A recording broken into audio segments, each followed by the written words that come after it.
ভাগৰ লাগি গ'ল উঠোতে। ৰংঘৰ আৰু মই আজি ৰংঘৰত উপস্থিত হৈ বিৰাটেই ফূৰ্তি লাগিছে, বিৰাটেই।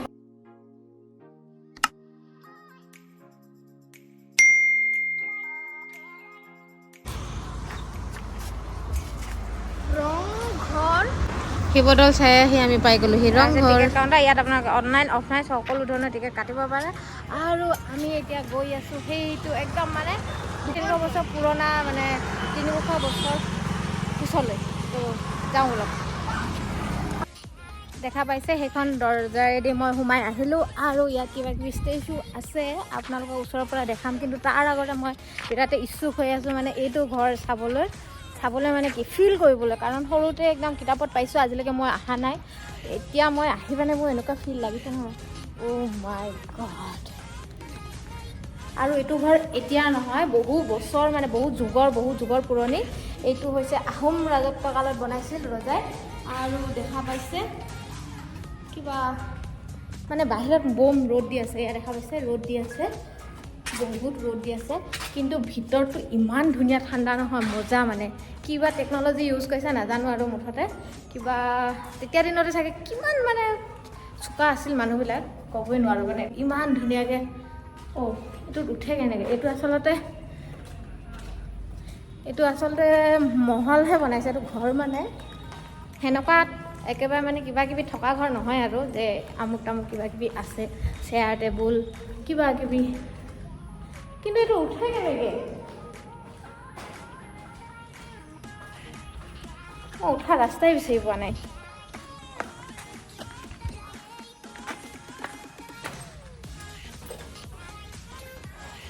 মই ঘৰটো মানে কিবাহেন দেখ, মই ৰাস্তাই বিচাৰি পোৱা নাই, উঠা ৰাস্তাই বিচাৰি পোৱা নাই।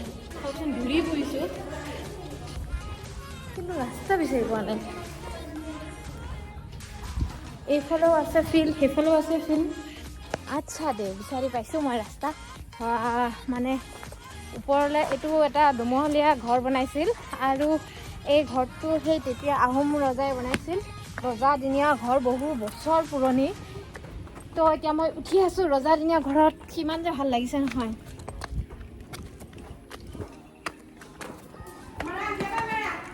আৰু আমাৰ আইদেউসকলে আগতে আহিছে, আহি লৈ ফটো চটো উঠি মানে পূৰা নাজাৰা চাই হৈ গ'ল চোৱা।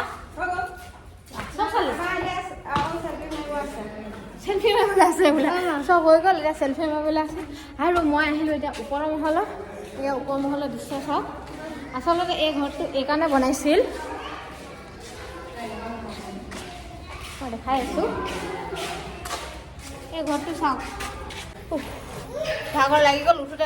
আৰু মই আপোনালোকক দেখাইছোঁ আচলতে এইখিনি এনেকৈ গেট দি দিছে।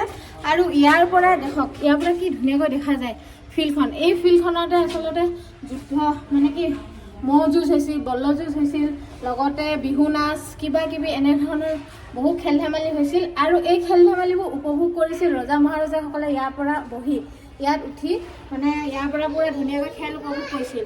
সেইকাৰণে এই ঘৰটোৰ নাম দিয়া হৈছে ৰংঘৰ। ৰং কৰিছিল বাবে, মানে ৰং মানে কি হাঁহি ধেমালি ফূৰ্তি, তেখেতলোকে এনজয় কৰিছিল ইয়াৰ পৰা থাকি, ইয়াৰ বহি মানে চাই, এইবিলাক চাই নাজাৰা উপভোগ কৰি।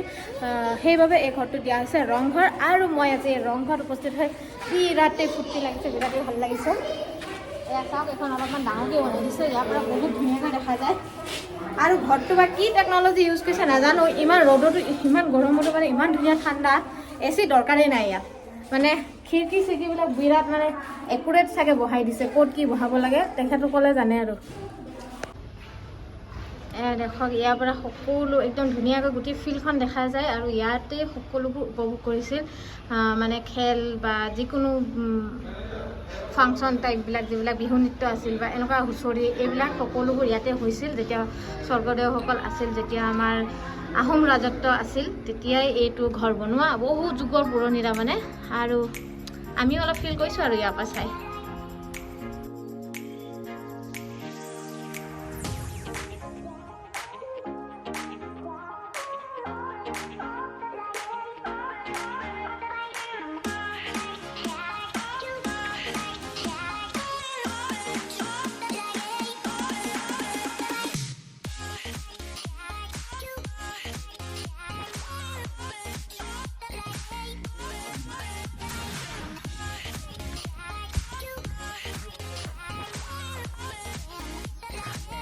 মোবাইলৰ ডিছপ্লেখন ভাঙি গ'ল, সেইকাৰণে তাৰ বিৰাটেই দুখ।